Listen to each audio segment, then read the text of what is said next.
Doctor BR Ambedkar కలలు కన్న సామాజిక సమానత్వం సాధించుకునేందుకు ప్రతి ఒక్కరూ కృషి చేయాలన్నారు ప్రభుత్వ విప్ డాక్టర్ రామచంద్రు నాయక్.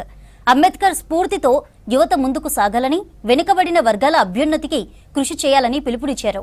మహబూబాబాద్ జిల్లా కేంద్రంలో అంబేద్కర్ 135వ జయంతి కార్యక్రమంలో పాల్గొని నివాళులర్పించారు విప్. బడుగు బలహీన వర్గాల కోసం అంబేద్కర్ చేసిన సేవలను కొనియాడారు.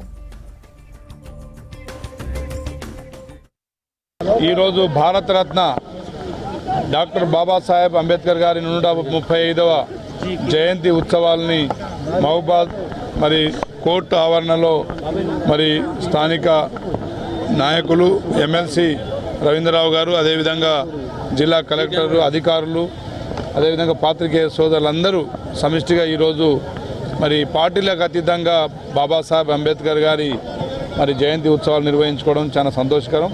ముఖ్యంగా భారత రాజ్యాంగంలో విద్య, ఉపాధి, అదేవిధంగా అన్ని రంగాల్లో సమానత్వం ఉండాలని చెప్పేసి బాబాసాహెబ్ అంబేద్కర్ గారు కలలు కన్న కలలు నెరవేర్చే దిశలో వారి లక్ష్య సాధనలో అందరం భాగస్వాములు కావాలని ఇక్కడ విచ్చేసిన నాయకులకు, అదేవిధంగా అంబేద్కర్ గారి వారసులకు, అభిమానులకు అందరికీ పేరు పేరున అభినందనలు తెలియజేస్తా ఉన్నాను.